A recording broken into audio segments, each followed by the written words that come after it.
Этан долго смотрел на себя в зеркале. Слишком долго. Затем его отражение моргнуло, но Этан нет. Он отступил назад. Отражение осталось рядом, улыбаясь.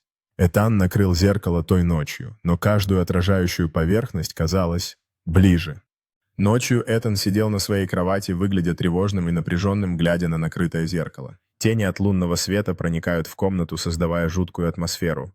Разные отражающие поверхности в комнате, такие как полированная тумбочка и окно, кажутся удивительно близкими, словно они следят за ним.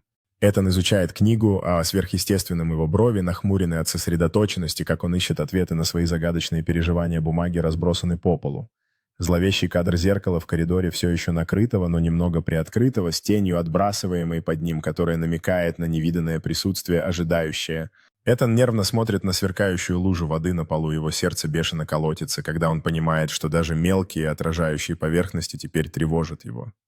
Крупным планом его широко открытые глаза, полные страха и решимости, когда он готовится столкнуться с тем, что скрывается в отражениях вокруг него.